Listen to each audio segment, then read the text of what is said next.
नमस्कार दोस्तों, स्वागत है आपका एक बार फिर से आपके अपने YouTube चैनल पर। आज मैं आप सभी लोग के लिए एक सुहाग गीत लाई हूँ। मेरे आपको जरूर पसंद आएगा। इस गीत को पूरा सुनिएगा और कमेंट में लिखिएगा कि ये गीत आपको कैसा लगा। अगर आप हमारे चैनल पर पहली बार आए हैं तो प्लीज़ हमारे चैनल को सब्सक्राइब कर लीजिए, क्योंकि हम चाहते हैं कि आप हमारे चैनल पर बार बार आएँ। प्लीज़ हमें सपोर्ट करें। अरे काली काली बदरी झिमी की जाल से हो झिमी के जानवर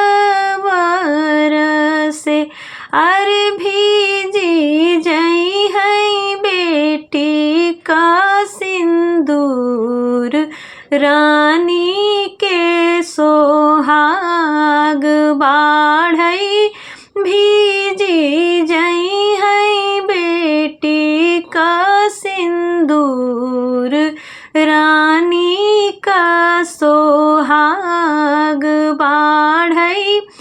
माया जे हो तिनी ताया चरा ओढ़ाऊ तिनी आचरा ओढ़ाऊ तिन अरे भी जतना बेटी का सिंदूर, रानी का सोहाग बाढ़ई भी जतना बेटी का सिंदूर, रानी का सोहाग बाढ़ई।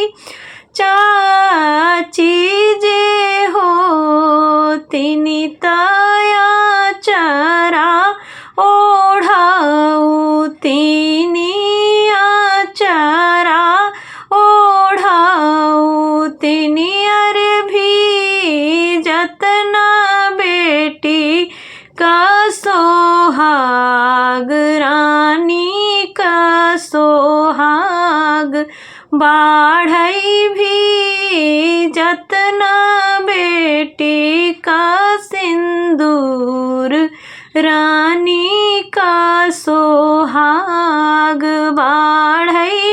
भाभी जे हो तिनी ताया चरा ओढ़ाऊ तिनी आचरा ओढ़ाऊ तिनी अरे भी जतना बेटी का सिंदूर, रानी का सोहाग बाढ़ई भी जतना बेटी का सिंदूर, रानी का सोहाग बाढ़ई।